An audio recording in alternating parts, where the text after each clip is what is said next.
Yes, I did. I think so. And the same to your viewers. I hope, and listeners, of course, Yeah. um, uh, sort of a new week. And I hope it will be fruitful and all that you could wish for yourself. And also, of course, David McIntyre, I'm seeing the name and all the others at Power 102. I'm not seeing Richard yet, but I suppose he will talk. I'll Yes. soon see him. Yes, he'll jump the line in a short. Quite a lot happened in the latter part of the week since you were with us on Monday, and then the return of the Prime Minister gave us even more on the platter to deal with for this coming week. What's on the agenda for you today? Well, as you said, a lot of things have happened. And of course, with my co-host, as he reminds me, that's what we are, Yes. co-hosts. Yes. I really wanted to start with something very positive, which I think the Prime Minister's return from Guyana with regard to making some sort of arrangement between Trinidad, Barbados, and Guyana in terms of food security, not only food security, but growing our agro-industry business. That is a very positive move. I see that perhaps there are persons who are not in support of it, but at the end of the day, if we really want to build a CARICOM, this community that we speak about, it is Yes. a very positive move. And it's, as one editorial said, maybe it's a little late, but it's better. But we have to look for implementation. That's always the problem. But Mhm. I was very much, I was very elated really to see that the Prime Minister was going to Ghana. Now he's come back. He seems quite excited and enthused about the plans for this relationship between Ghana in terms of the agro industry. Good. Richard has joined us now. Richard, good afternoon, my brother. Hello, Daddy Mac. Hello, Daddy Mac. And Yes, my Mr. brother. Tesheira, how are you? I am good. I hope you heard what I started by saying, the positive news about the agro industry, potential for an agro industry and food safety, which is one of the major issues that a lot of countries are facing, Sri Lanka being among many of the countries that when they run out of foreign exchange reserves, they're not even able to pay for food.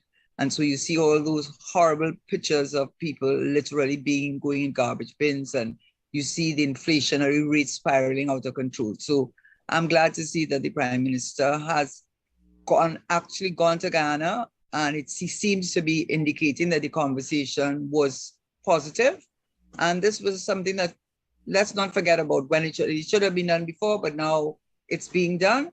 And I hope it will be implemented, because I really will say congrats. I will give my full support to an effort like that. Well, better late than never. Yes, co-host. What do you Yeah, have and to say, co-host?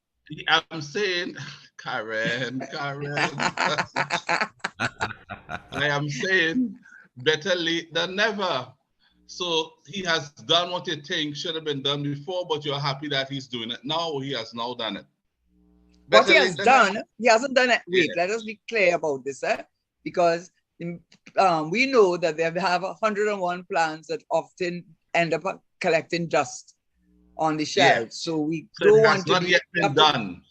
cautiously optimistic.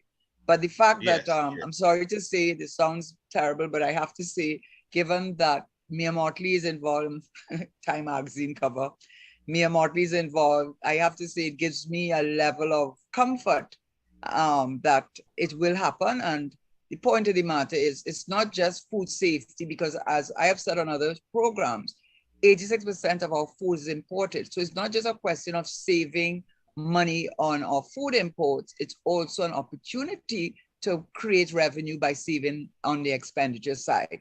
And then, as I have said before, there are great opportunities. Our cocoa is well internationally acclaimed. There are many things, our scorpion pepper and lots of other products that we can produce, because we are a sophisticated country. Between the UTT, research and development, with all the programs that they have had over the years, the Arthur Lockjaw School of Business, with all the programs they have had, and private institutions, I think we have gotten a mass of persons who can show that we can go head to head with any first world country, as they like to call themselves. So I am hopeful that not only are we going to see more food security, that's one thing, I'm also hopeful that just as how we went up the value chain with the natural gas, so the petrochemical sector, which is doing extraordinarily well these days, with ammonia and methanol and urea prices, I want to see the same thing happening with our products, which we can, agricultural products, which we can then go up the value chain and compete with the best of them, the Belgian chocolate, whatever. We can compete with the best of them. And on that note, before I forget, because I know we're going to talk about this, but I always like to be, what I say, to be fair and objective. And the objectivity comes in this regard. I saw that Mr. Minister Cummins in his youth development ministry had launched a program with 200 participants for 2 years with academic to theoretical training, and then the other part will be more clinical. So I'm hoping that that's the beginning of a new approach to agriculture and seeing it as an opportunity to become a real entrepreneur, make the real business, become self-sufficient. And for the government, particularly at this stage, the rich don't need your help. They're making enough money and you give them enough opportunity to make more and more money. All them legislation and all those policies you have, it favors them. We know that, and we know that. Now it's time for you to stop, to do, yes, you may have to give these subsidies, but it's time for you to give the hands up to the small, medium enterprise and help these people to also become successful entrepreneurs, because those who are at the top had a beginning. I would want to add to small and medium enterprises to also give that support to micro, small and medium enterprises, you know? They too need help. They all need help, and I agree with you. The big businesses, they have done well. The policies have favored the rich. The rich know to take care of themselves. The purpose of our government is not just to look after the rich. It's to look after those who need being looked after. And the poor man goes out to vote for a party to put somebody to lead the country to help take care of themselves. And they need some support. And those who are trying to get into this, go on, Karen, go on. No, because it's not just a question of, you know, because a lot of people, and I may get a different of opinion on this, but this is my view, which others don't have to agree with. You know, URP and CPEP are already social programs. Let us be real about that. And I, in principle, see nothing wrong with a social program, because America has a welfare, but you're not allowed to work. England has a dole, but you're not allowed to work. The idea behind URP and CPEP is to allow you to work and help you to develop. And whether it has worked or whether it has achieved its objective, that's another discussion. But the reality is that many people who are in those programs are persons who cannot get jobs because they either have a police record or they're not, whatever it is that prevents them from getting employment otherwise. So what I would say is a lot of the focus of this government, given that they have helped the rich get richer and richer and richer and richer until they don't know where else to go with the money, because there are so many programs that only they can compete for. You know, it's just keeping them out of the market. I think the government now needs to focus on probably the 80% of the population who they are supposed to care for as a nurturing society, and help them not with a hands up. You need to do a bit of the support with these subsidies. You know, people sometimes are against subsidies, but every country has it, you know. But what we need to do is not leave them in that situation, but use that to galvanize them to the next stage. And unfortunately, sometimes I feel, I may be wrong, I don't have any empirical data to support what I'm saying here, but sometimes I think that, you know, big business wants a cheap supply of labor. And in order to ensure that they have a cheap supply of labor and plentiful cheap supply of labor, it's important to keep people in a certain income group so that they are available to provide you that cheap supply of labor. So I see that the government's use of subsidies, yes, it should be more targeted, but it should also be used as a platform only, not for everybody. There are people like senior citizens grant. I mean, you're not expecting them to go out to work, are you, right? All right. No. And there are people on disability grants. You're not expecting them to go out to work, but there's so many people. Huh? No such expectation. Right, but there's so many people, and there are many, and I challenge an economist to come and tell me how many people are below the poverty line. I say, I'm sure you can work it out. Because if the Minister of Finance said they spent $4 billion on senior citizens grants, you could only qualify if your income is $3,000 or is no more than 3,000, it has to be $3,000 or less to start qualifying for senior citizens grant. And then for so many of these subsidies, there is a income requirement in order to qualify. So I am sure if you took those people into account, and all the people who are unemployed, and all the people who are on senior citizens grant, and all the other things, I am sure there is a way to work out. And all the people who do not file income tax because they do not work for $7,000 a month, for more than $7,000 a month, and all the self-employed people, I am sure there's a way for you to give a kind of figures how many people are living under the poverty line, given that the cost of food, which you have to eat, is gone up to about 6.77%. So I think that's where the government needs to focus its attention. The rich people have enough money and they don't need any more of your money. You need to focus our money, our country's money on those at that level and bring them up. And Karen, the rich is yes, never affected by inflation per se. Not the at rich all. is rich before they have businesses, either they're providing a service or they're producing products and so on, and they're selling that. What happens with that operation? If the government pursues some sort of tax increase or any type of measure that will contribute to increasing the inflation in the country, the businessman accepts it, absorbs that into his product, increases margin, and pass it on to the small man. So his life remains unaffected. Sometimes they go further. The government might say it gone up by 5%, and then they increase the product by 20%. So they were happy for that opening to use it as an opportunity to give themselves a big increase. So I'm saying that to say the rich man is always well taken care of. The okay, small so man is let's not make the rich person then demonize him, because the argument we are not doing that. We are not doing that. What we're doing here, Karen, is just magnifying the point that the rich, collectively singular, knows how to take care of themselves. That's all. Yes, and actually, as you're talking about that, I had read some articles by what Barbados has done and what Jamaica has done. Because of the inflation, and in Jamaica, the inflation rate is 11 point something percent. I don't know how much of that is food inflation, but what they are doing is that they recognize, of course, I mean, this is not a question of going on a boat or owning a car. This is about food, right?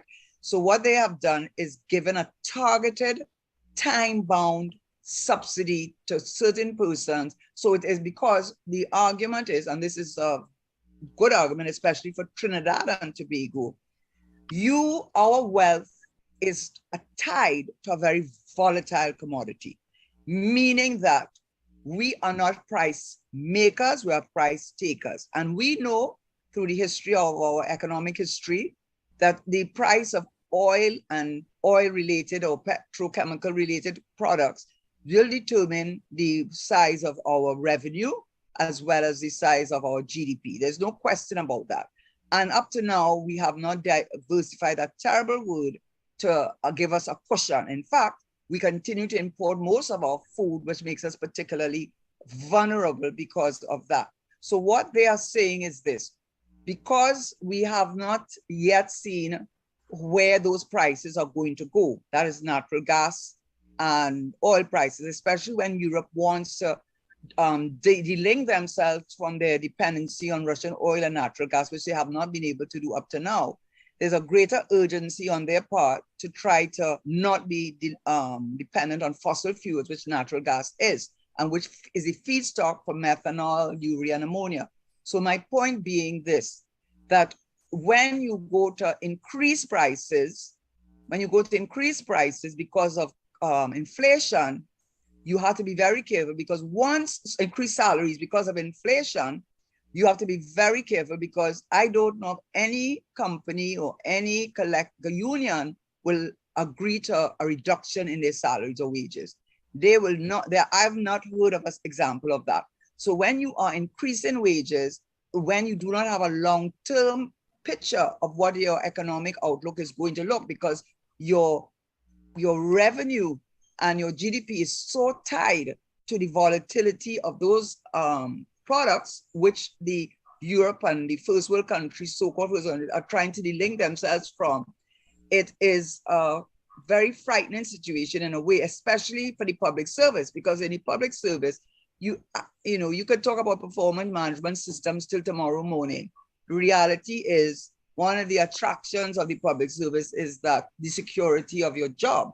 So it's not even, so in the public service, saying that you're going to increase salaries because you're going to get higher productivity, oh, well, I'm not so sure about that. But if you go to the private sector now, they use the increases that the public service gives to the unions representing the public service as a starting point for what they will increase in their wage negotiation. And how do they deal with it? They reduce their staff, they retrench staff. How do they deal with it? They, as you said, increase prices. And supposedly the theory is that when they do that, it may encourage people who have to now, they have to compete for jobs to increase their productivity. That is supposed to be the good story.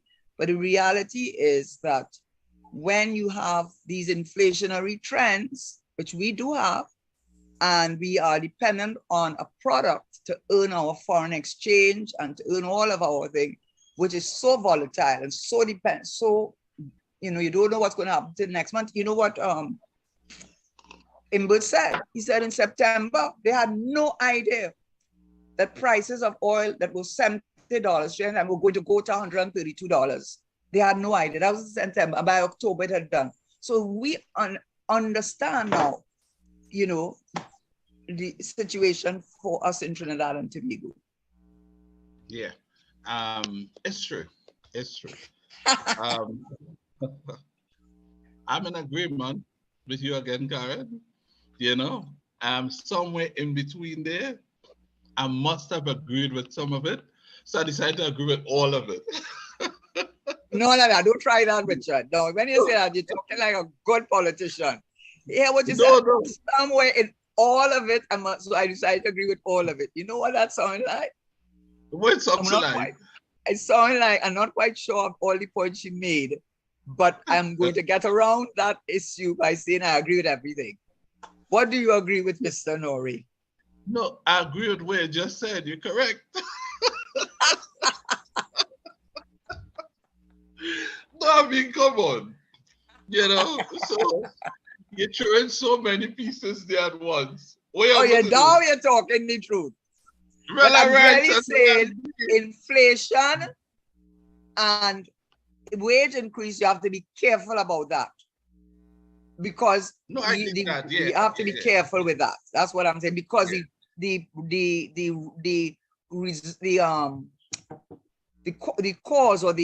cause of our good fortunes now, or the reason for good fortunes now, is tied to a product that is extremely volatile.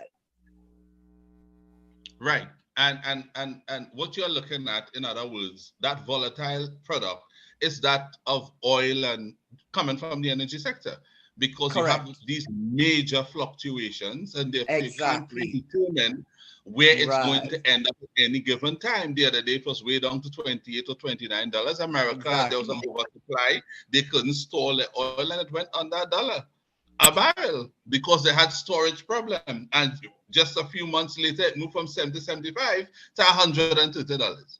And the minister said they couldn't foresee that. And we agree, it's true. And because you can't foresee that, you can't take decisions to share more money with the citizens on the basis of revenue from that product, not knowing how much longer the product would be able to maintain or sustain that price for. No, I get that. Clear. 100%. 100%. But you know what is even more worrying about that is if you could get productivity up, and that's where this real GDP and nominal GDP comes in, because nominal GDP just gives you the value of all the goods and services at the actual price, today's actual prices, whereas the real GDP is really the real measure, because it tells you the difference between the effect of inflation on those same products. And what it is showing is that our GDP is really as a result not of increased productivity when you use the real GDP marker, but it's as a result of the increase in quadruple, he has said. He has, of the petrochemical in particular, the petrochemical industry in particular. So when we see that, what this country needs to be really trying to focus on is increasing productivity. And when it comes to the public sector, realistically, and that's around the world, I mean, can we really speak about productivity in the sense of a measure to use to increase the production of goods and services in the country? Or is it only applicable to the private sector, who has the ability to retrench workers, to downsize, to, and give bonuses, and they have different mechanisms in which to, and also, of course, as you said, to increase prices, and therefore, they have far more tools in their toolbox than the government has in relation to the public sector as used as in order to increase productivity so that we increase production in other areas other than energy. I don't know where the elasticity will arise in the case of the public sector. I don't know what your views are on that. Well, elasticity is calculated in a very different way for something to be elastic in the first place. And to apply that, you know that, right? You must be able to make certain percentage movements for you to determine that service or product is an elastic one. And in applying that to the public service, that'll be a steep climb at this time to do so. But I get the point that you're making on that one. I agree with you, Karen. Just so I restated the other one to justify when I said I was in agreement with you. I'm not going to do that on this occasion, but I'm just in agreement with you. All right. When you work out the formula to apply it to the public service to say it's elastic or not, and what happens there, share it with me. That is the problem. I think that is, but that's not only here, that's worldwide. I can remember a few years ago in France, when they changed the law, that if you were in the public service, it was almost impossible to fire you. It was even more rigid in terms of the ability to terminate you in France. And as a result, I recall that one of the big problems was that the public service in France was, and that's all over the world, you don't make as much as the private sector, but it's darn hard to get to fire them, as we know, because you have to go through all those commissions and appeal board and then judicial review. By the time they finish with all of that, you're ready to retire. So it's very difficult all over the world to really deal with the public service and the issue of increased productivity as a way of reward. How do you measure the reward? How do you measure performance management? And it's a real challenge. So for me, what it does do, when you increase salaries, you can't go back. I know of no situation where the salaries went. I know that in the time of Motley, when he was Minister of Finance, who I respected him so much for that. I wasn't even involved in politics at all. But I remember that the country was in real trouble. We had very little in foreign exchange. I don't want to exaggerate, but it was not even 100 million, if I remember. That was not between 91 and 95. Yeah, when just after the NAR lost. The NAR, they lost in 91. Motley came in between 91 and he was Minister of Finance until and that's September, when a lot of 95. Yeah, September, October. Correct. And one of the things I admired so much, I wasn't involved in politics actively at all, but I've told him so many times, that he really got the unions to listen to him and believe a better days would come in.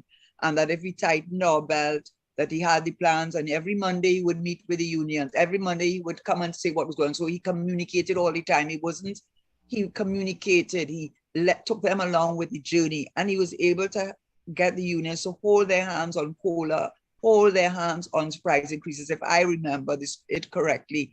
And, he was such an inspiration, but I don't know if we have too many Motleys around. No, but himself and the leader he had at the time, Mr. Manning, you had honesty on the table then.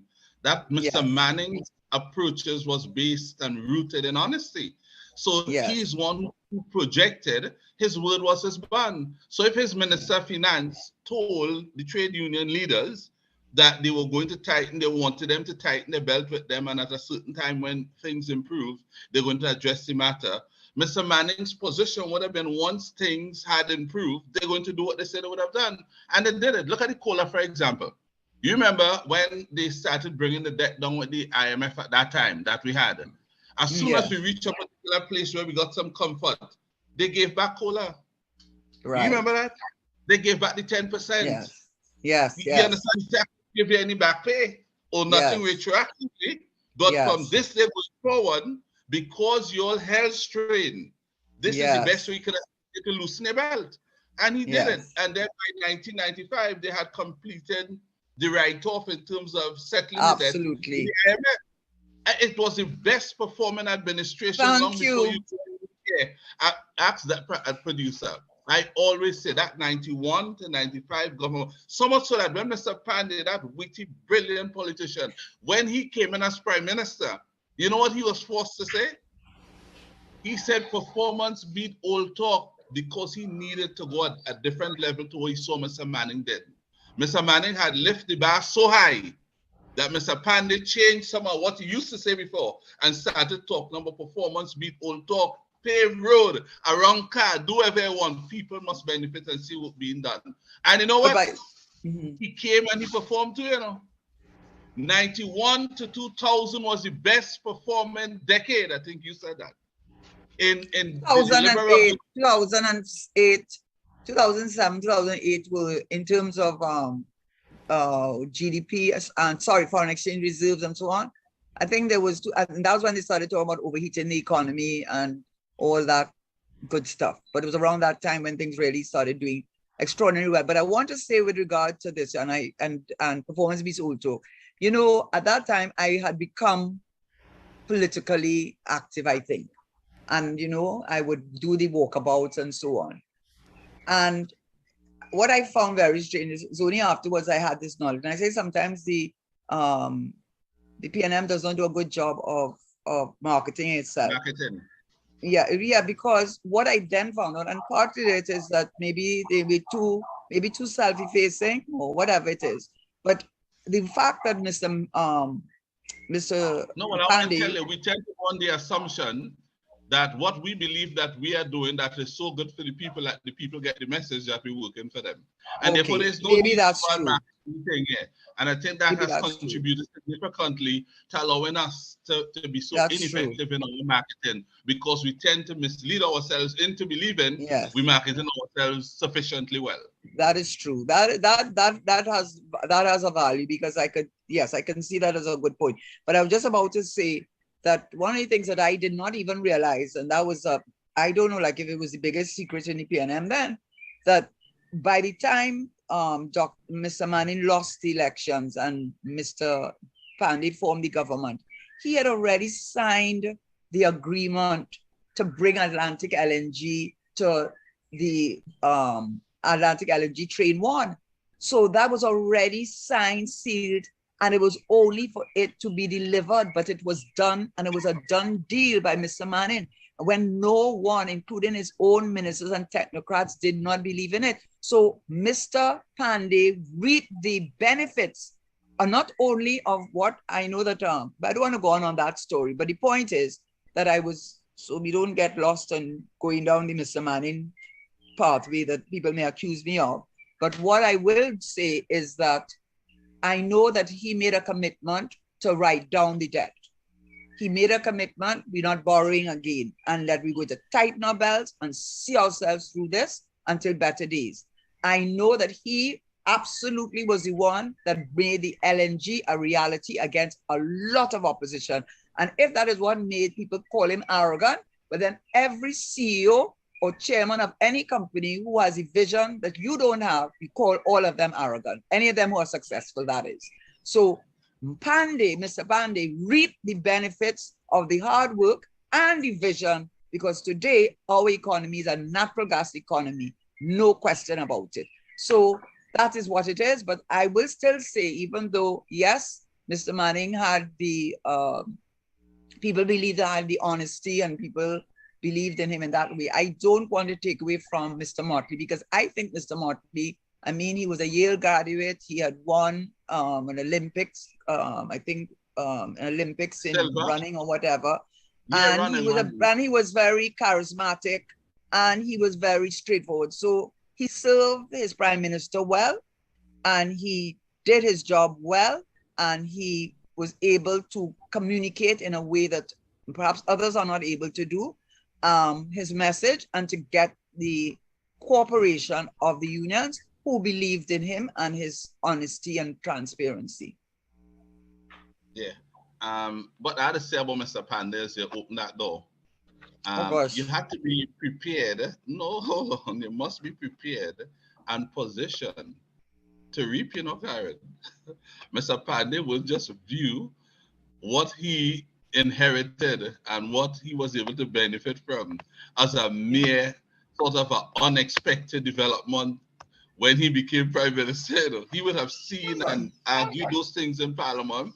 He prepared himself and positioned himself to be ready to take over governor. So when he got it, he wouldn't see that as so luck, so they're ready and ready then. There was a cost. There was a cost to be in a position. The operative word here is that position, to be in that position, to get into the position in order to reap. Because you don't just pick somebody off the street. So Mr. Pandey been in the labor yard or the vineyard, as they call it, for decades, So when he got in, he was not taking away that. Yeah, I know you're not doing that, but just saying that through his eyes, he would say, you may say so, but you know I went through to be in that position to get in. If you only know that. Yeah, no, it's true. It's true. Yeah, that's okay. But he's not responsible for the natural gas. He's not responsible for that. And Mr. Manning is, and that's the truth. And that's the point. And talking about the truth. Another good story. So we're saying good about the prime minister, but we may not have to hold our breath too much because Mia, Time magazine. Oh my Lord. Come on, we have to pick up the Caribbean. Mia is on the verge now of falling into the category of people like Dr. Eric Williams and Patrick Manning. I mean, in the Caribbean, perhaps PJ Patterson to some extent too, from Jamaica, because this lady is becoming a major trendsetter for us in the Caribbean.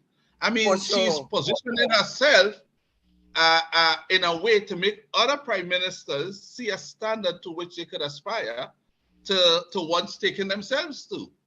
So what do you think is the secret to her success? What do you think? Why do you think she has gotten 15 euros? Huh? Ask me a harder question. That is easy. No, it's not. No. Let answer my stupid question then. Oh, I never said that. I said it was easy. Not because something is easy for one person means it's stupid. Right. Or that it's difficult for someone else. But to me, politics, I view it as an easy one, and I'll tell you why. Mia has been very straightforward, and she has signaled that she would fight for a cause for the people of Barbados and by extension the Caribbean. And she has now extended that to things like climate control, climate issues, which now we view as global issues. So she has found a way, she has created her own opening to go through to position herself into the bigger issues of the world. So the world now has recognized her contribution. And that's why she's on the front page as one of the 100, top 100 most influential persons of last year or this year? This year. This year, okay. So that is to me. I just saw it. It was just on the time. You're making me question myself because Bajan people sent me No, because we only in May, so it could have been last year when the No, I don't believe that. I don't believe so. We would have been talking about it then. But what it says, let me just say this. I think you hit the nail on the head when it comes to Mia Motley. For one thing we have to also remember, I lived in Barbados for about 4 years too, and actually, so I will say this, the Motley name is well respected and well regarded in Barbados. They actually come from Guyana. So they have roots in Guyana, family in Guyana that's also done very well and I respect it. I think her father's a lawyer, her brother who died recently was also an attorney at law, and she was always seen as, while came from the upper crust of Barbadian society, she was always seen as being very down to earth, very approachable. She's very articulate, and most important, she hits straight. She's seen to be an honest politician. And when you have that trust and confidence, that's what it is, as the trust and confidence, people will follow somebody who they believe they can trust and have confidence in. And that is what Mia Mottley inspires, because I don't think her economic situation is as good as ours. I think if you looked at what their foreign exchange reserves are, they may be pitiful still. I think because they're dependent on tourism. I don't think that her debt to GDP is I haven't looked at it recently, but it is, and to be fair to our country and to anyone who wants to be the Prime Minister of Trinidad and Tobago, Mia and Jamaica and a lot of the other Caribbean islands have an advantage over us when it comes to politics, in that their societies are homogeneous, meaning that they are not dealing with issues of race and religion with groups that are almost equal numerically as the other. So it's not a case like even in America, where the African American is 13% of the population. It's still a big part of the population. But when you have, as Trinidad has, a population... Huh? That is 40-something million people, What? I believe so. No, I think the 40-something million is a mixture between the Africans, Americans, and but that's 13% of the population, right? Yeah. But what I'm trying to say, it is... Now, I was trying to work out what the number was out of 335 million. How much that would work out to be? I don't know. I don't know right now. I think it's about 40-something million people. Yeah. Yeah, I think you're about right. Yeah, because 10% will be about 33%, and then you add 3%, and so we go. But that's the point I'm making, is that she does not have that challenge. She may have a challenge of class or business and so on, but in this country, everything is seen through the lens of race or religion. And by the way, when you come to religion, it's not a case of the religion being very different chapters or different things of Christian religion, whether Jehovah, Seventh-day, Anglican, Roman Catholic, it is differences of Hinduism, Islam, and Christianity on top of, so you put that all in the mix, and people seeing things, whether the politicians encourage divide and rule or do not, the fact of the matter, so many things are seen through that lens. So running Trinidad and Tobago is no walk in the park, and we have to bear that in mind, that Mia Mottley and Jamaica and all these other Caribbean islands, countries do not have the challenge we have. Remember, Ghana had race riots in the 1960s? There we go. So we have to remember that. And that is what makes our country a bit more challenging to manage, because you have to structure policies that would take care of all those different variables within our society. Because if your policy takes into account everything else and leave out those who are Buddhists, you start seeing them in the road.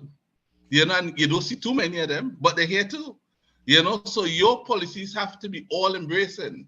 And sometimes to get, even when they believe you get it right, somebody would say, give that one more than, and a new conversation would be sparked from that. And those are major concerning things. So it's a major challenge to run this country because of those differences. So absolutely. Yes, so Mia has it easier because she's running a country that is predominantly one race. One race. And therefore it comes down to just the issues and honesty. But it comes down to class. It comes down to the business sector versus the thing. Those other issues which predominate come out of the wash, but then she deals with other things, just like Jamaica. But I want to say, so that we don't leave it on a negative note, what makes us a challenge makes us a fantastic country, Trinidad and Tobago, and perfect. I hope the Minister of Tourism and Culture is hearing me. I wrote an article. I would like to think he may have read it, 3 years ago. Maybe he did. I don't know. I did notice that they changed it from tourism to tourism and culture. I think they should partner with community development, because the opportunities for Trinidad and Tobago to do what Mauritius has done are absolutely overwhelming.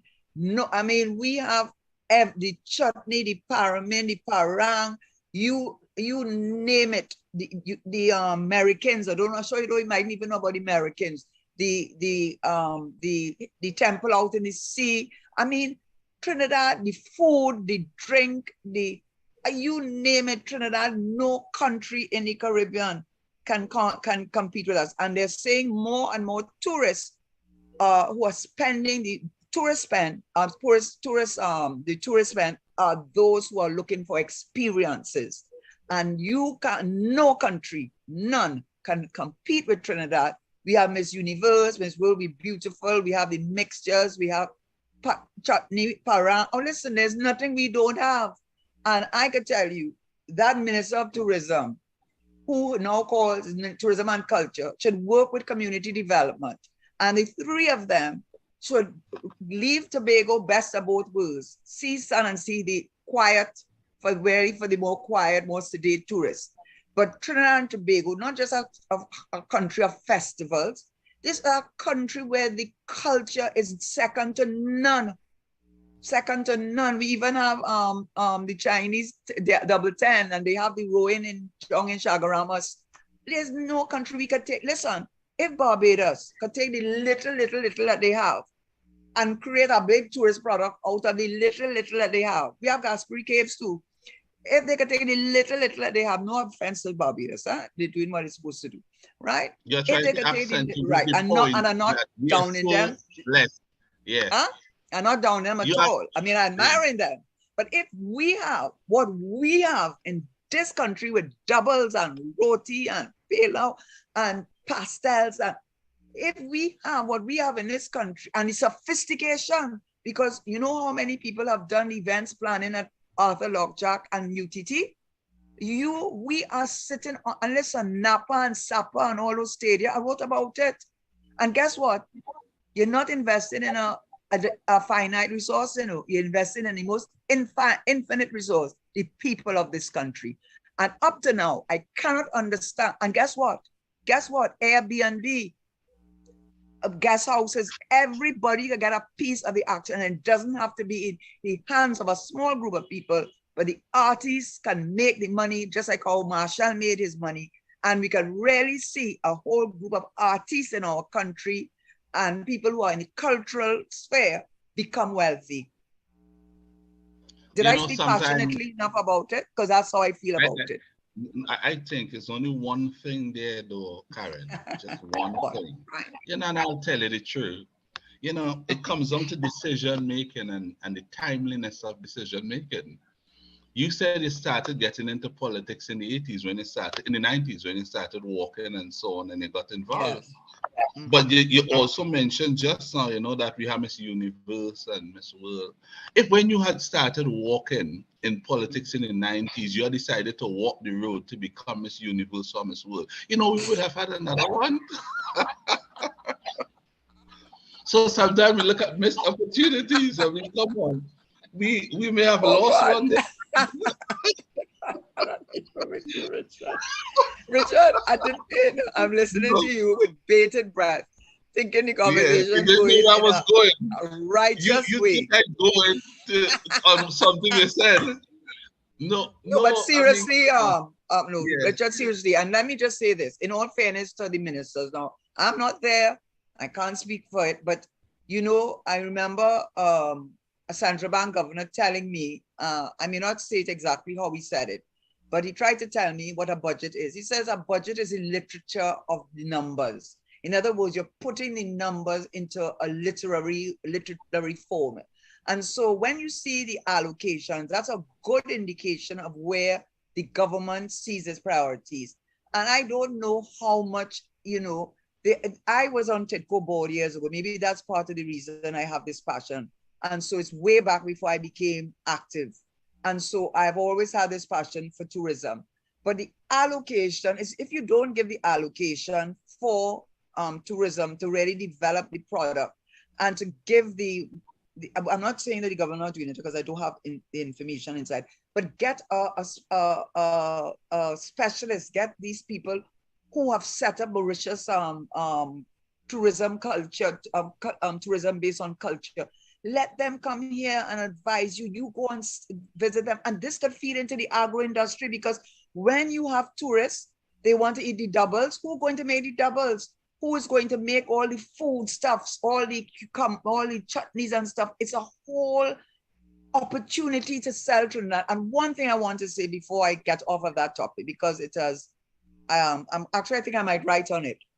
When I was on TIDCO board, I was of the view that everybody at some point in time who comes to Carnival, whether they are our Trinidadians coming back for the festival, or whether they're the tourists from Europe or North America, everyone at some point in time is going to go around that savannah because the King of Kings, the Queen, whatever it is, it's going to be around the savannah.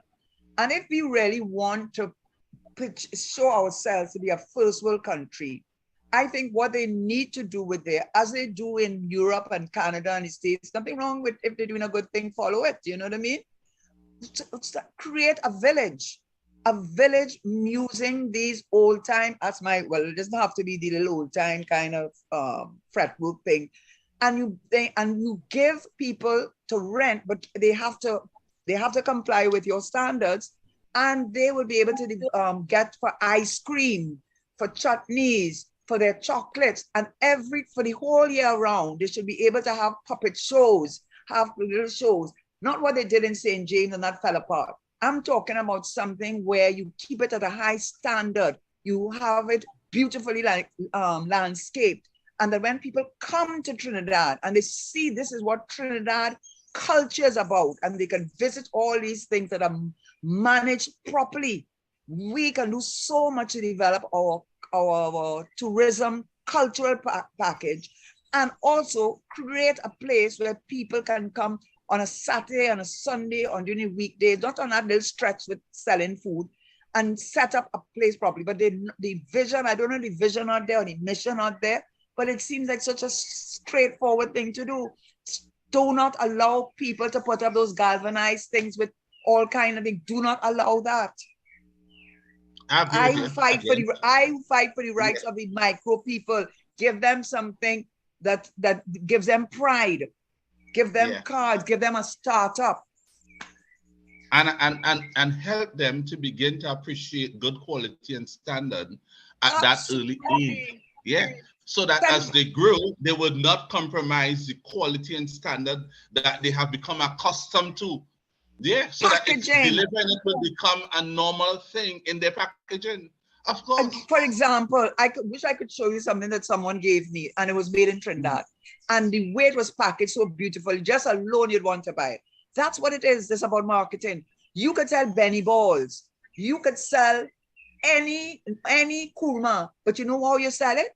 Packaging.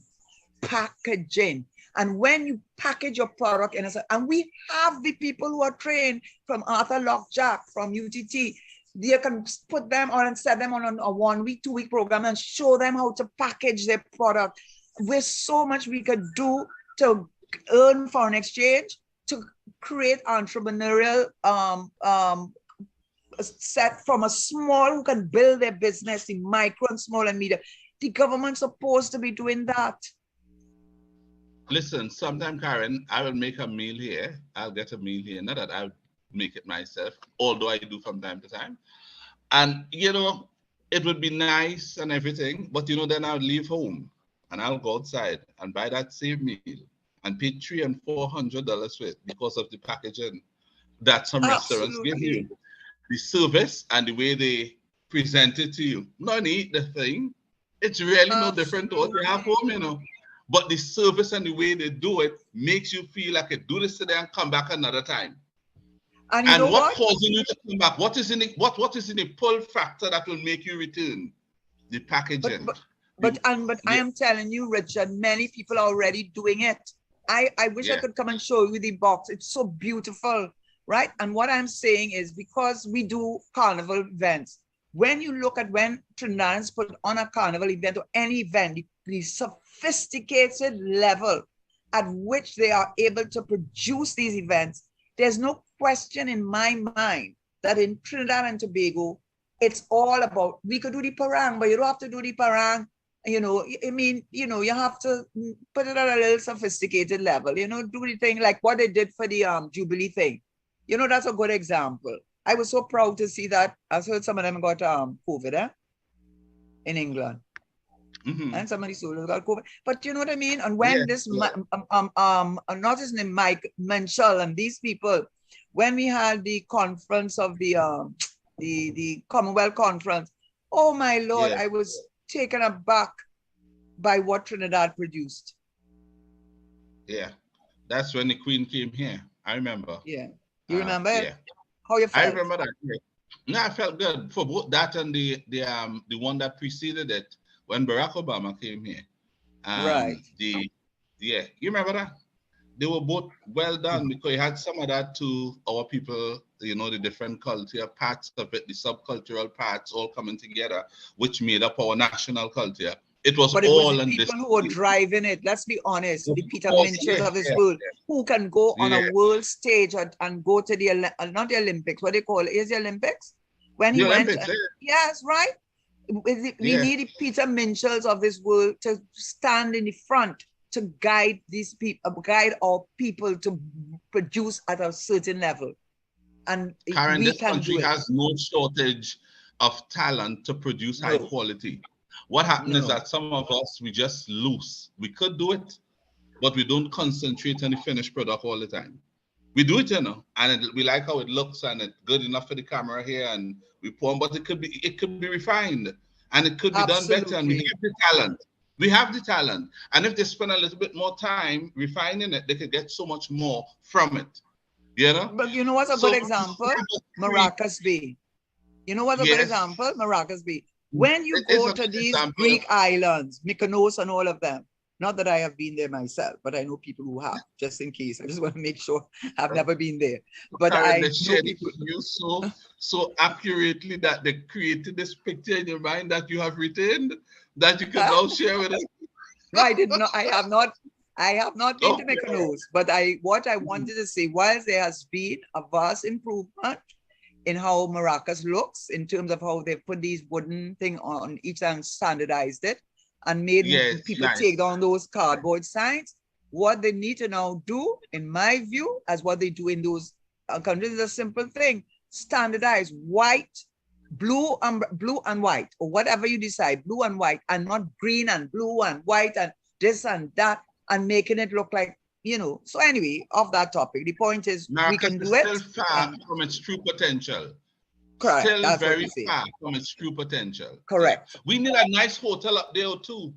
That will add to it, Karen. Many times I want to go up on Maracas Bay, but you have to make this journey back down the same day. Now, if you have a good hotel up there where you can go from Thursday and come back Sunday night, you'll take it. And you can enjoy the whole atmosphere and the place better. But who wants to do it? So, I mean, we have been blessed with a rich form of being mediocre, you know. We like to go so far, but we have the talent, but we don't apply it. So we have a major problem there. And what you are saying is to try to help not those who have that problem, but to help the youngsters to recognize that problem and not allow themselves to become conditioned by it only to maintain it going forward. But they need leaders. They need a leader. They need leaders, and they need leaders of a certain quality, and they will see how they can transform their lives. That's what I think. Not everybody going to agree, huh? Right. When I was doing law, the Minister of Tourism was in the class with me, Randall Mitchell. As I know him from, we know each other well from then. And he has always presented himself nice and professionally. What is he doing wrong that has caused you to see so much seem to be still in need of being done? I don't think he's doing anything wrong, because I think he had a paper or document that was produced, and he called it a festival, which is essentially the same concept that I was thinking of, using our culture and the uniqueness of our culture to create a brand that no other island in the Caribbean can compete with, because that's what you need, is SWOT analysis. Yes, you could go, and I'm not saying you can't do eco thing, but that should come That should be said, but you have to brand yourself, because we can't be Dominica with ignorance. So let's not try to be everything to all people and let that come as a thing. But I don't think, I'm not criticizing the minister. I am saying that he may be under severe constraints. And one of the constraints may be the allocation of funds, because, you know, if you don't get the funding, if you don't have the true support, meaningful support of the government to move forward with it, then what can he do? I don't know that he doesn't want to do it. I don't know that he doesn't have the desire to do it. I can't say that. I don't know him really. I've met him once or twice. But what I can say is what can stop him, prevent him, as in every situation with any ministry or any venture, is money. And if he's not getting the money that he needs to do what he needs to do, well, then he will just have a document that will collect dust on a shelf, and somebody might pull it down and use it. So I cannot criticize him, because I don't know how much he got for tourism. The multitude of onlookers who do not have the level of education as you do, how would they measure how he's performing if they are able to at least pick up some of the things that you have raised that is still in need of being done? Well, I think he, for myself, I would say that if he wanted to introduce a cultural brand to Trinidad, he's certainly gone about it in a very,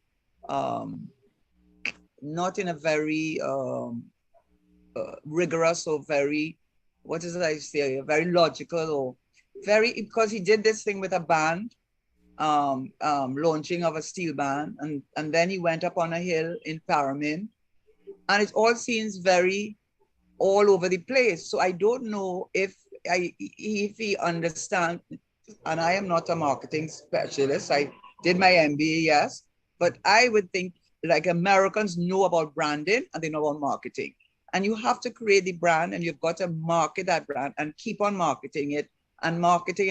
And every time you do things, whether it is whatever event or thing, you need to develop it around the brand of cultural tourism, whatever you want to call it. But he's not, I don't think he has done that well. I think it's very kind of, you know, it's not focused from what I see when I read in the papers. I mean, what are you talking about, something in Paramin? Who's making the connection between that thing in Paramin and the opening of a steel band? What are you talking about? What are we supposed to understand from that? So you are not doing, in my view, and I don't know what the constraints that he has, but certainly that doesn't seem to be a financial constraint. It seems that he's not branding well.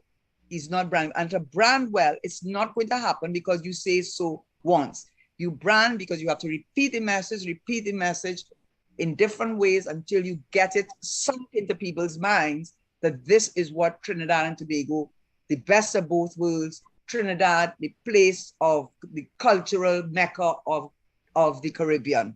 And you have got to use every single opportunity that highlights that to push that brand. So after a while, the world recognizes Trinidad and Tobago, and Trinidad in particular, as a mecca of the cultural melting pot that it is, and that it has a level of sophistication, and you know that. And I don't think he has done that. And he has not done that effectively at all. He has not demonstrated anything. No, I think you have. He has not done anything to demonstrate to the people of Trinidad and Tobago, one, that he has a vision for where we should be as it relates to culture, and what he intends to do about it in terms of his role in getting us to that place. Yes, you need a minister with passion. Say, this is what we are looking at. You talk about something on top of hill in Pyramid, and then you launch something with fan. Where's the relatedness? Yes, you know, I mean, when I saw that, I said, what is that all about? He doesn't understand. You got a brand, and it takes not one thing. You've got to pull things in. People are not in your mind. People are not in your mind. You have got to get them to understand the message. Yeah. You know, and he's not doing that well at all. And how do you get buy-in? Sorry, Minister, it's not personal. No, it ain't. We talking about. Yeah, but they might take it personally and say, oh. Well, then if they take it personally, it informs us additionally that we have some of the wrong people in the office. Well, what I will say is this: even if he takes it personally and gets over himself over it, if that's the case, he should take the criticism to be something he should take on board. You're not branding well, it's not coming across clearly, and you're not messaging well. And you are not making it clear to you might know what you're doing, and the people in your ministry may know what you do, but guess what? It's not transmitting to the people who you want to understand. And maybe you need to make a trip to Mauritius, or maybe bring somebody from there to help you, because you obviously need help in branding and marketing Trinidad, and you are sitting on a gold mine where guess what is the product that you get? What is the resource they're using? The most natural resource, the people of this country. Karen, it doesn't matter if someone is in a ministry and they know what they're doing, and they know what they're doing, that something is good and the best for the country. It has no value if the people of the country are unaware of it. It just wouldn't make sense. You know what I say? You can't be in a ministry and doing something and doing it well for yourself. Right. You know what he's saying? If a tree falls in the forest and nobody heard it fall, did it really fall?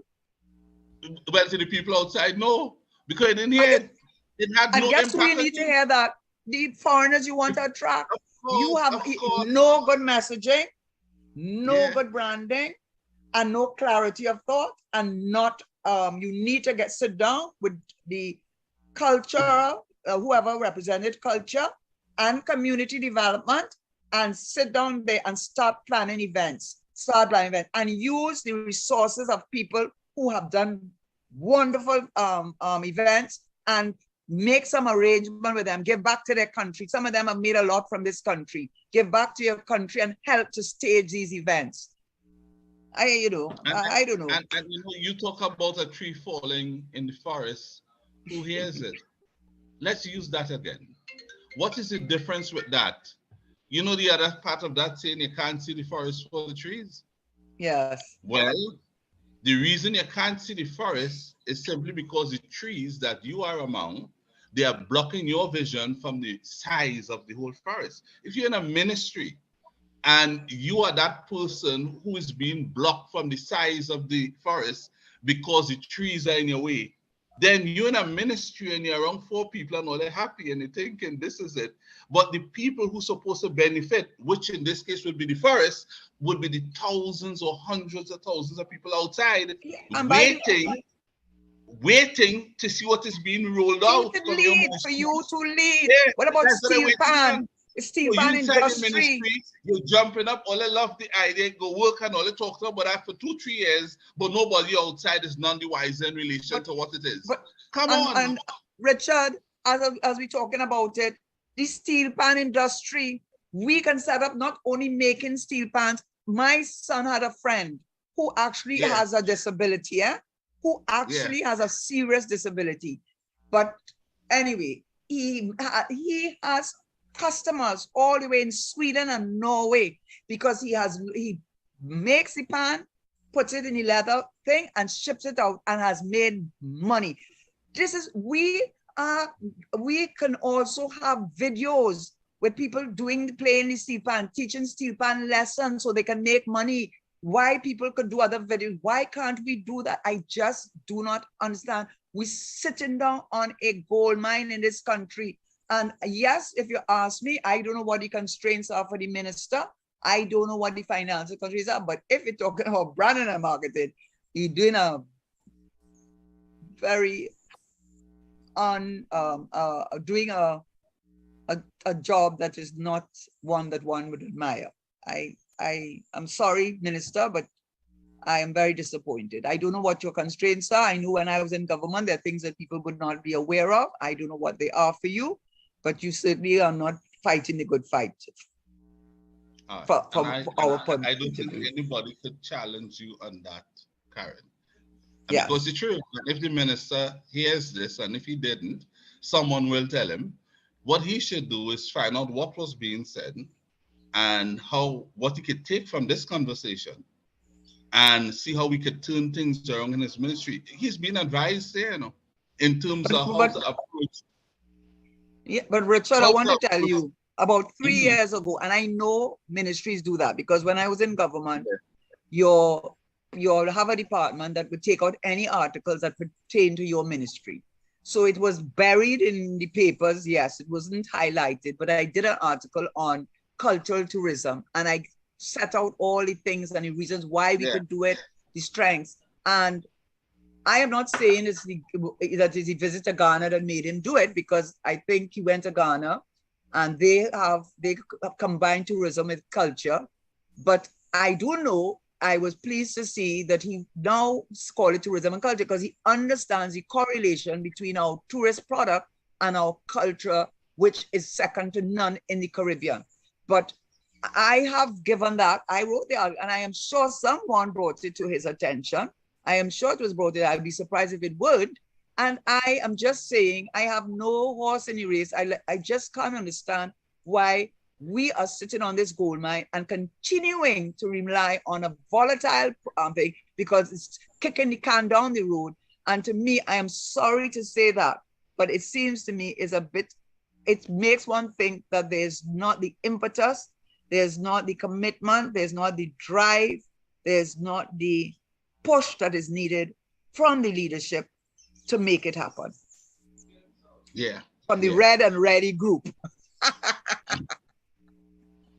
From Red and Ready, they have to take out that, they can keep the red, but I think they have to take out the ready part. They have to refine it some more to make sure ready really means ready. Yeah. Yeah, red and on the amber light. We're on the amber light. We don't know if we don't know if we're going to red or we're going to green. We're stuck. Right.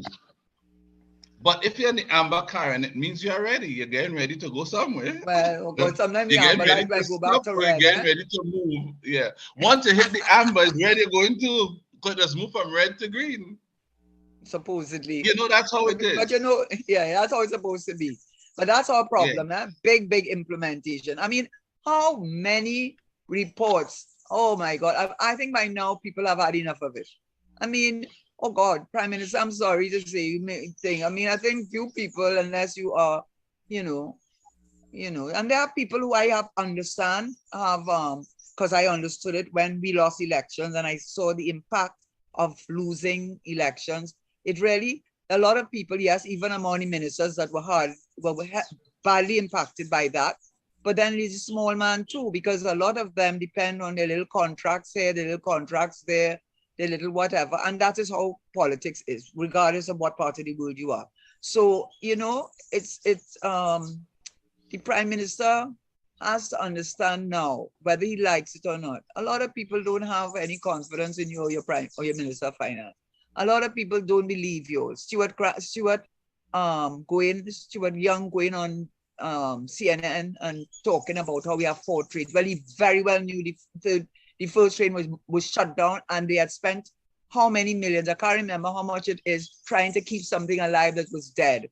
And then talk about the other 3 trains when you very well know you have no investment in 2 of the trains and very little investment in the 4th train. And then, you know, I mean, where does it stop? This sort of, and then AV Drilling, you have to admit is your good friend because they have enough pictures of you with them and you don't want to take the matter to the court. Why you don't want to take the matter to the court? Why? You don't want $800 million is a lot of money, you know. And then you have the OAS, London arbitration that awarded the OAS, the Brazilian firm, $1 billion. Then you have the children's report. I mean, that one is the epitome of political deflection. Stop talking about Dr. Sabga and Kamala. You say it's not political, but stop politicizing it. You start talking about the report that was on the desk of your minister for the last 5 months, going on 6 months, and tell us what you're doing about these poor children. But instead of you dealing with that, you want us to talk about Dr. Sabga. You want us to talk about Kamala. Okay, she is not the prime minister. She is not the government. You are the government. And all you want to talk about is politics. And poor little children are being suffering. You're politicizing the lives of little children instead of dealing with the minister who is in your office, by the way, as I understand it. She's a minister in your office, sat down with a Judy Jones report for how many months and did nothing. How about you not saying that you went on the same day as the chairman of the Police Service Commission? What are you doing there on the same day as a member of the executive that for some reason, according to the president, who had no power, as far as I could see under Section 120 of the Constitution, because once it is given to her, it cannot be withdrawn. To withdraw means you have to hand it back. And I don't know. She was very careful to say that she could not appoint an acting commission because she had no power and she had to act within the four walls of whatever the Constitution. But yet she was able, you had this whole thing. I'm not on Gary Griffith's side, by the way, but all of these things, one after the other, actually the procurement legislation. You see, all of you who want to be the form the thing. I am not in politics to becoming part of a political party. I'm not. But I consider myself in a position, hopefully, to make a contribution as I'm doing, hopefully today, for those who wish to take the contribution. But if you who want to be the leader of this country, why don't you go to the Wildflower Trust and have a picnic? But you're afraid to do it, though. Right? You're afraid to do it. Nobody tell me, because if it was Europe, Canada thing, you would challenge that. Why can't we go to something that's part of our national heritage? And why don't you challenge by an interpretation of the Section 7.2 of the Procurement Act? What is the meaning of any other agreement? I wrote a long article on the procurement legislation, and none of you have done that. You all fight each other, and it seems to me you're more interested in getting into power than to making real change. And that is what disturbs me. You know, why don't y'all do something that makes me say, wow, if he gets in power, these are people who are principled. They're not just going to sit down there and talk old talk, but they're really going to make a change. So in conclusion to my statement, even the Minister of Finance, nearly every single time, the revenue, I was glad he got that wrong this time. Okay, I'm happy he got it wrong. But he gets the production levels wrong too, all the time. Why are you always getting production levels wrong? And gleefully looking at us and treating us as the village idiots that he thinks we are, and talking nominal GDP when he know that is nothing to do with has anything to do with the performance of his government, and all the debts they have to go and pay. All the debts that they have to pay because WASA in a mess, because TNTech in a mess, right? Why? What are they doing about that? What about they doing about Paria? You're not hearing a word about the Paria. You're not hearing a word about that issue with the former Attorney General telling the head of the Chief Parliamentary Council that he's reported for indiscipline. You know why? Because you know what is their MO? Make plenty noise, distract, keep it quiet, they will forget. We bring up something new. And Trinidadians go along with it. So we get the government we deserve, you know. We get in it. And guess what? A lot of the money going for accommodation. Many of the private sectors, the Prime Minister knows that many of the private sectors are no longer renting all this space. They rent like the Regus or Regis, whatever it's called, and rent one space to have meetings. All those buildings you're renting in Port of Spain, ministries, didn't COVID teach you something? You telling me you have to use that money to pay accommodation. Why don't you use a new format so that we save money there and we can spend the revenue elsewhere? And at the same time, stop. If you want to import all those high-gluten food, which I eat, I admit I do eat them, but I am prepared to pay the higher VAT for them. Because if I want to eat it, I should pay for it. But why don't you deal with these things? You know, you promised to do it anyway. So the bottom line is there is a lack of trust in this leadership, and for good reason. And they could get vexed with me. And I think now they're using pre-action protocol letters to silence opposition to them now, because they know people don't have the deep pockets of government. Well, you know, you said in that nice piece you gave us, it was a nice a nice cook-up, but I didn't want to interrupt your flow. It was a good flow, very, very good flow. But in it, you spoke about the PM Sabga Kamla. I want to go back there. Mm-hmm. Children have been abused.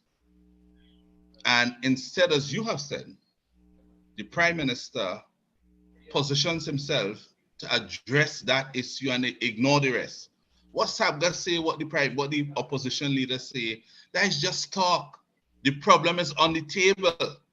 And the people of the country want you as the Prime Minister to come up with the solution to make sure and give people the assurances that they need, that this will not repeat itself. and certainly not under your watch. But you know, in his speech, he has not addressed that. Not at all. He tells you about Kamla. That is quintessential Rowley. Yeah, and watch your politics there now. The national community now supposed to get involved and talk about Sabga and Kamla.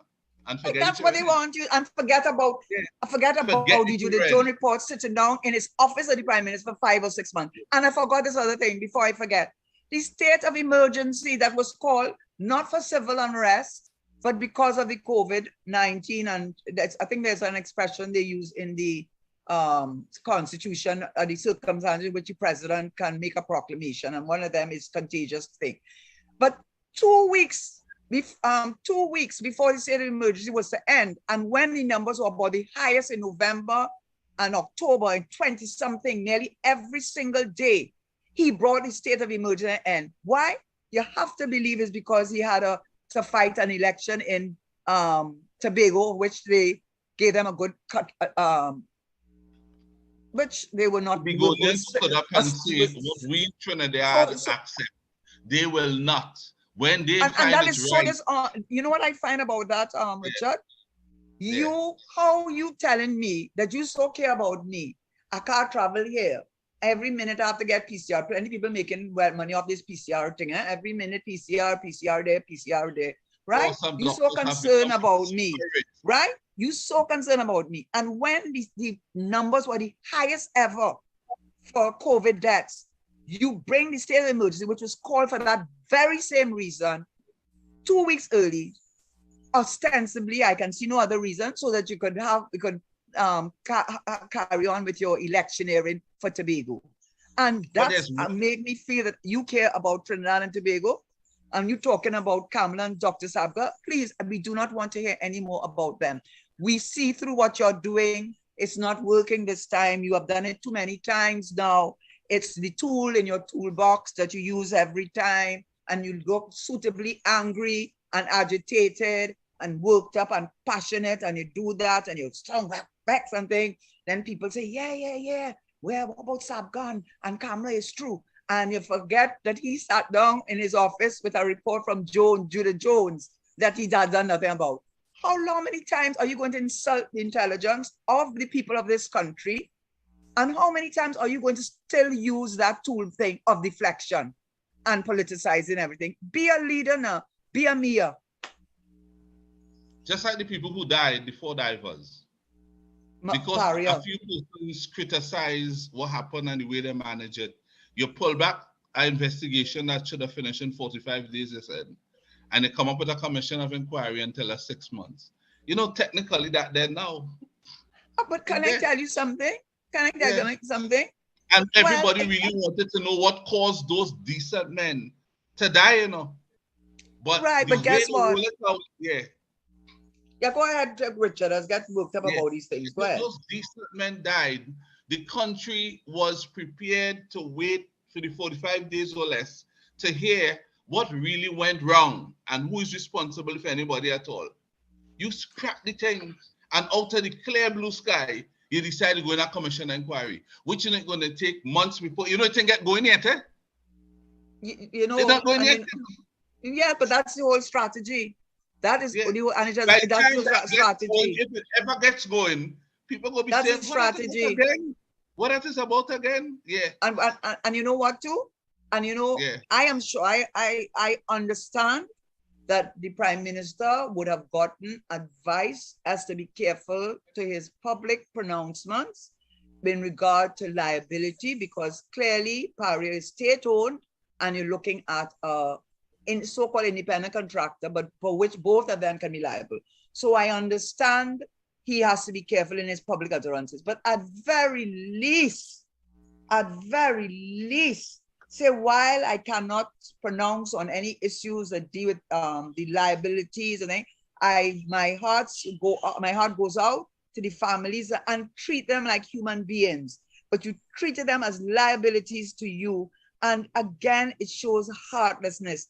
And, you know, Mr. Prime Minister, I don't know if you don't realize that did I tell you today, Richard, you know, the gig is over for so many of us. You know what I mean? It's really not working anymore. And really and truly. And people would view what has happened now. Yeah. They didn't know it was a gig all the time. They started based on the repetition.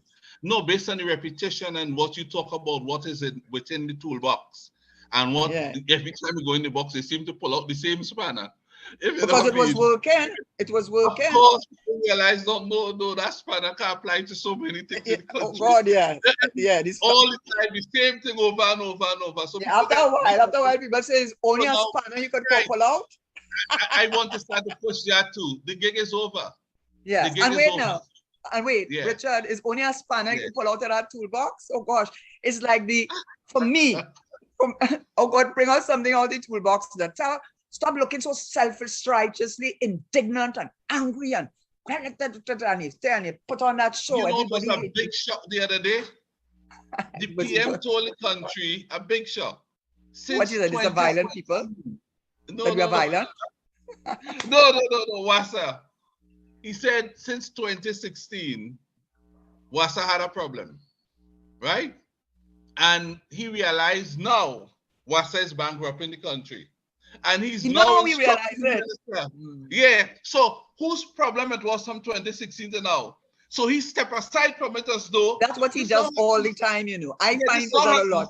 So when you're telling me, I listen to you on television, and you're now telling me after 6 years, you instructing your minister to find a solution. When you had the trajectory since in 2016, he said that, you know. That but you know what? He likes to play victim. And it works. He likes to play the victim role. And let me just tell you, Prime Minister. But you said the gig is over. The gig is over. But Prime Minister, it's not personal to you, you know. It's the people of this country to whom I am speaking. The gig is over. I have seen, you know, every day, and you get vexed and you're angry and you think, and then after you put on that display, which I consider to be a display, then after a while, you tell those involved, y'all just stay low, don't say anything, it's going to disappear. Because you know what? Up to now, I said it years ago, the same week of Mr. Manning's death, I was on 95.5, which I can't seem to get on again. I don't know why, but I don't seem to be welcomed on 95.5 in the last few years. But then I don't know. You know, I don't have anything. But in any event, at the time I was welcomed.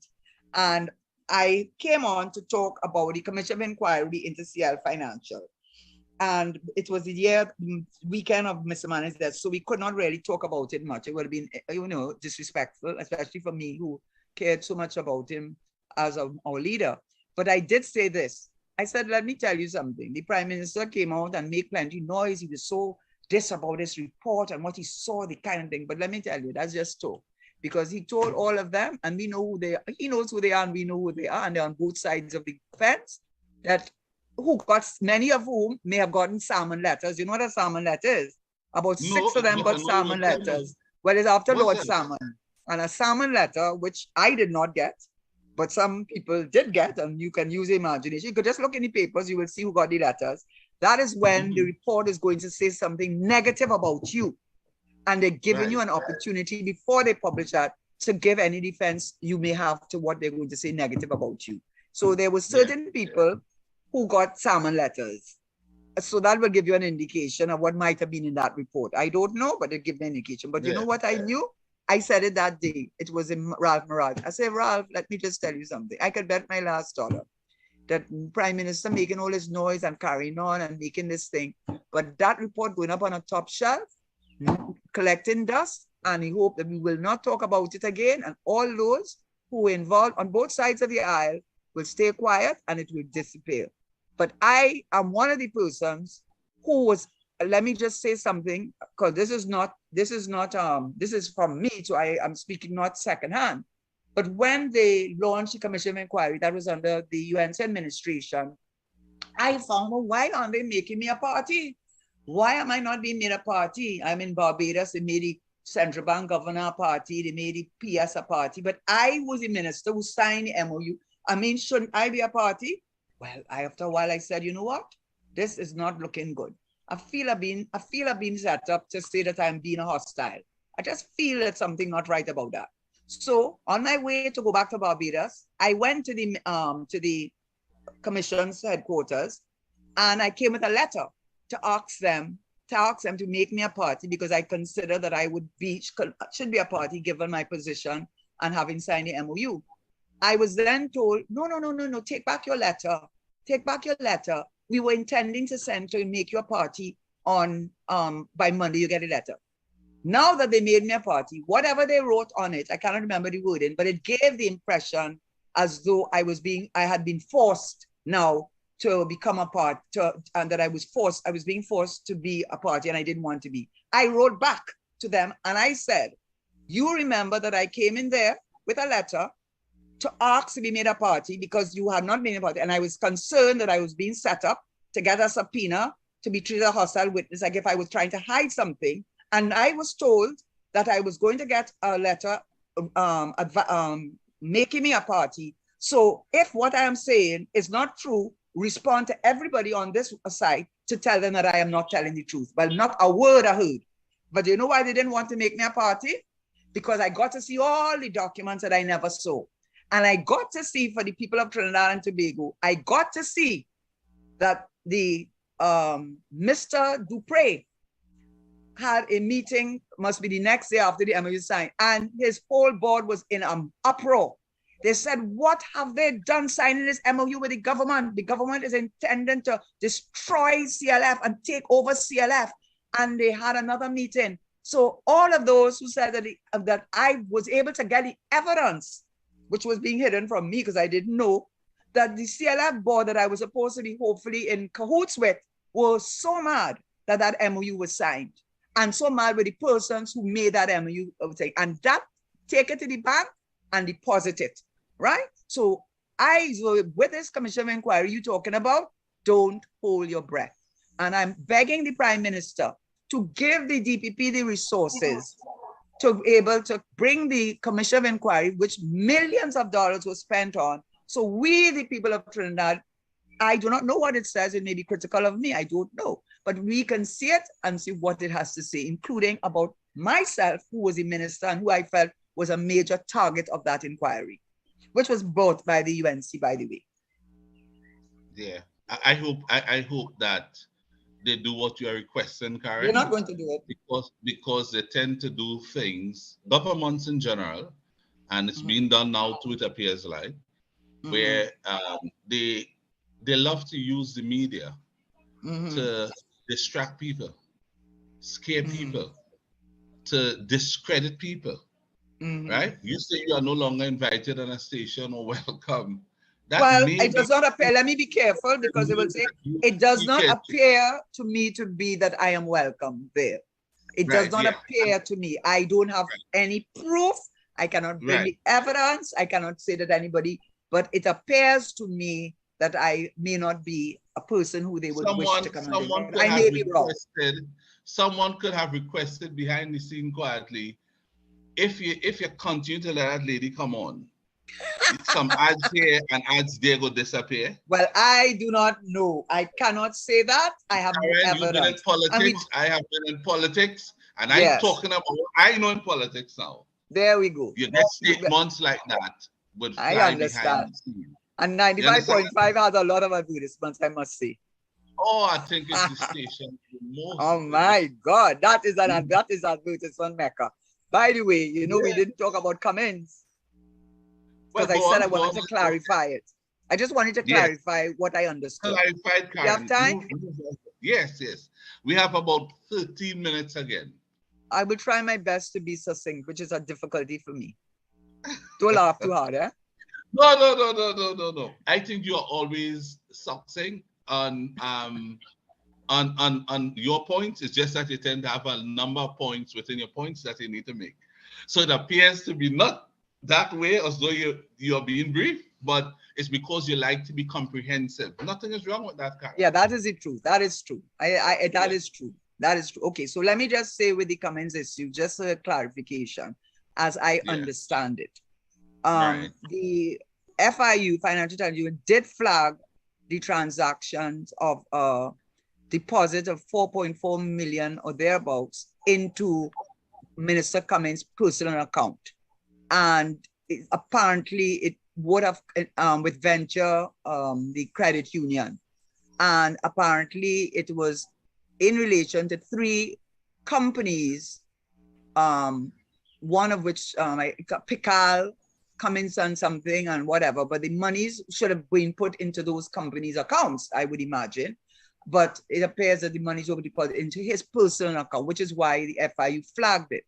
Now, under the Proceeds of Crime Act, my understanding, and reading the Express article today, Section 32(2) of the Proceeds of Crime Act allows a police officer to investigate this. You're investigating to get the evidence, because you can't go to the DPP and say charge somebody with something unless you have gotten sufficient credible, admissible evidence. So it is at investigation level that you can ask for production of certain documents. So under Section 32, a police officer carrying out the investigation after it being flagged to them, the particular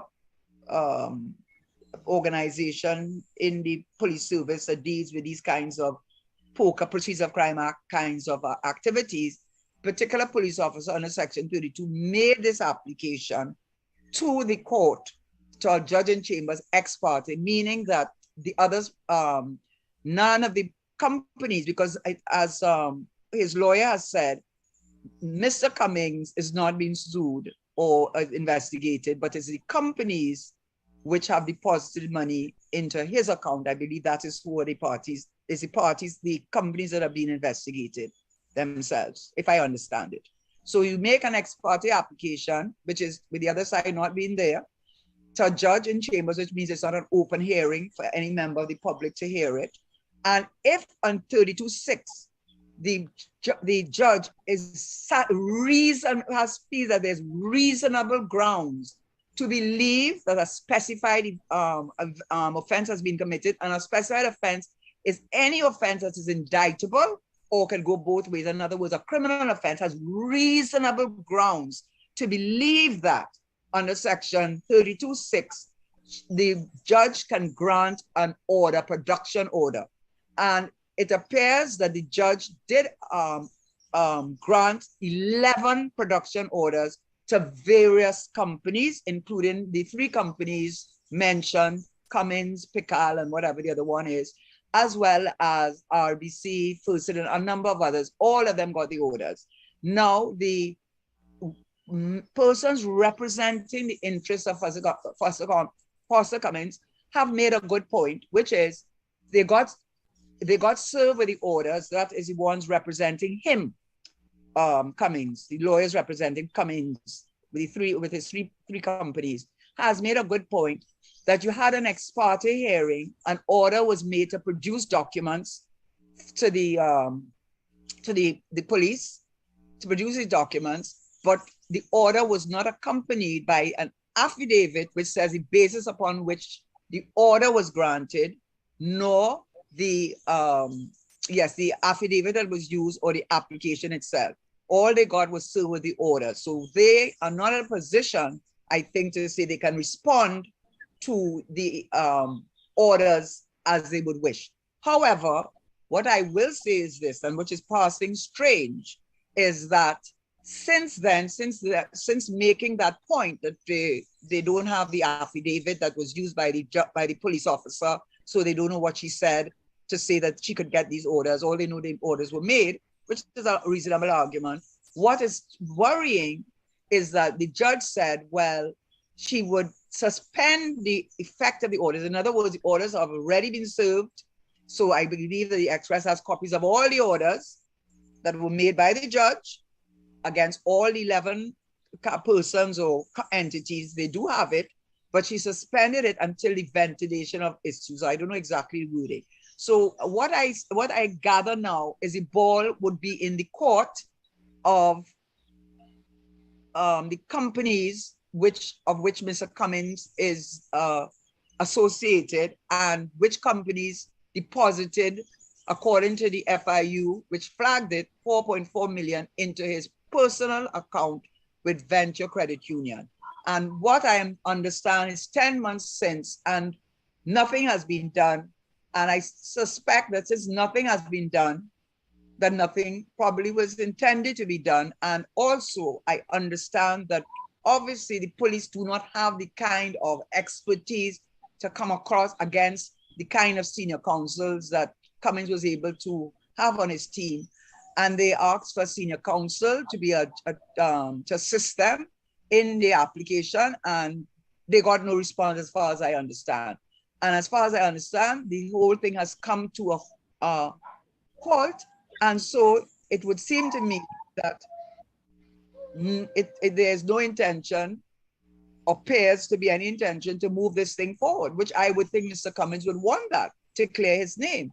Because if they're saying this thing is so unfair and he's, these accusations are unwarranted and they et cetera, I think he would jump at the opportunity to go to court and to clear his name and to show that all the deposits into his personal account were legitimate deposits. I think that's what he should do, but he hasn't done that. And that leaves a cloud hanging over Mr. Cummings' head, which I think he should want to have it removed, because it doesn't serve him, just as how Mr. Rambarat telling us he hasn't seen his family in 19 months, but he's still here. Well, I think he's still here. But anyhow, that didn't even make any sense. And we're not stupid, are we? I hope not. So, Mr. Cummings, I think you have an opportunity now to clear your name. And your lawyer, I think, was being very legalistic by saying there's nothing in court with Mr. Cummings. No, there's nothing in court with Mr. Cummings, but there is in court, as I understand it, a matter dealing with 3 companies, Cummings and Company, Pical, and some other company, which I understand may have been the companies who that have been, orders have been made against them, including others, RBC and FCB and the Board of Inland Revenue, etc. And nothing has come yet of it. So we need to hear from you, Mr. Cummings. I mean, need to hear from your lawyer what you're going to do. Well, I know he has a big gray cloud hanging over him right now. You think more is going to come, Karen? Well, I just outlined to your listeners, some of whom I am not a criminal law expert. I will say that one time. What I have said is my understanding of the proceedings and what the legislation says. So the ball, in my view, and I think that his lawyer is being very, as I say, legalistic and saying Mr. Cummings is not before. No, not Mr. Cummings, but it's his companies. And I think that the time has come with all the things hanging over this government's head, over Sullivan, Marlene, McDonald, and the list goes on. Mr. Cummings, you need to clear the air and clear your name and allow the investigation to proceed, so that if it is that nothing is up, there's no basis for sending it over to the DPP, that's the end of it. But when you do that, justice delayed is justice denied. And when you don't cooperate, it makes one feel you don't want to cooperate, and then you ask the question, why? Let's just back up one little part. Yes. So where it seemed to have been, how should I say, it has slowed down for some time now. 10 months now. 10 months, yeah. Well, less than 6 months, huh? That part, yes, that part that I think we need some clarification on, yes. Karen. Mm-hmm. Yeah. What has happened there is that there is a requirement for you will know better, an inter-party legal proceedings to begin. Well, yesterday was heard ex parte, and the objection to the ex parte order. The officer went and get the production order.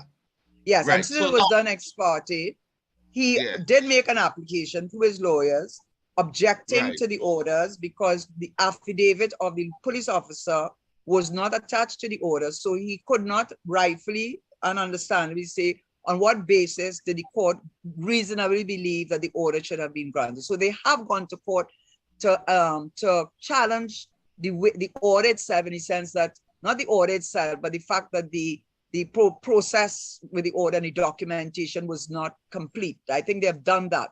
And as a result, the judge said, okay, well, you know what, we need to suspend this matter. Now, the orders have already been served, and clearly the Express has copies of the orders. But we can do nothing until we ventilate the issue. So I think the ball would be, in this case, in the Mr. Cummins lawyers representing his three companies, because it's a serious allegation made against him under the Proceeds of Crime Act, and it has not been cleared. In fact, what it says to me, the fact that the judge would feel that she can make the order ex parte without the other side being present, and it means that she was reasonably satisfied as to the her making that order. So makes it incumbent now. This is not an injunction, so I need to clear that up. So, but what I will say is it is incumbent now on my mind for Mr. Cummins and through his lawyers and the companies of which he is a member to now take it to the next step so we can ventilate the issues in the court and the judge can move on to determine what to do with those orders and whether consequent on those orders being made and all the parties having to answer the orders. They are given specific questions that they have to answer. And looking at the answers that they give, that whether there's enough there, as lawyers like to say, for that to raise the level of evidence. So the ball is in his court and his lawyers can speak for him. Politically, before you go, last question. Oh God, yeah. Well, we did. I have to be careful, I don't want a pre-action protocol letter. But politically, politically, this will be hurting a politician. Yeah. How devastating that hurt could be. Yes.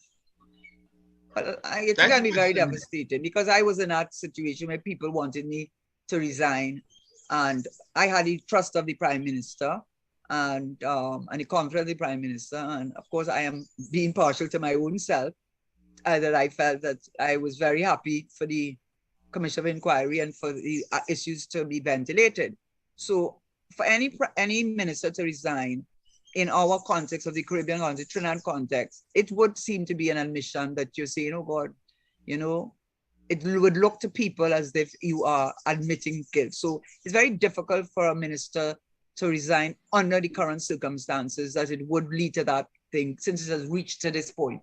However, I think what the minister should do and the Prime Minister should do, if they want to have people to show any faith or confidence in this government, being truthful and honest and transparent and all the good things that they're supposed to be, I think the matter needs to proceed and Mr. Cummins needs to clear his name, because if he doesn't, it's a cloud hanging over him and it does not look good for him. And if I were in his position and I felt that I think I'd want my name cleared. Yeah, sure. So, well, and I think you're right. Anybody will do. So let's see what he will do. Yeah, I think so. I know last time I kept you back way over 6 o'clock. Yeah, we're gone. No, fully energized again next Monday. So I don't want to take I decided to stop 6 and yes, I went to 6:09 and 6:50. Oh Lord. So it's only 1 minute past 6, trying to manage it. So I want to thank you again for all your wonderful contributions, Karen. And you have shared a lot of, different views and insights into some things that most other people listening would not have been able to arrive at on their own. But they could do so now as a result of what you did today. Excellent job, great performance. And it's always a pleasure having beauty on our cameras. So it was all nice again as usual, Karen. All nice again. Keep up the good work. Thanks again. Thank you. And to your listeners, it's my pleasure. And I look forward to seeing you next week, Monday. Okay, thank you so very much, Karen. Right. Karen's views until next Monday. That was Karen's views. Wonderful as always. Yes. Bye-bye, Karen. Until Monday. Producer, I know you have to do the news. I try to keep it tight. Yes. And we'll come back around 6:20. Okay. Let me get some coffee or so. But you must put 1 or 2 blacks in there for me. Yeah.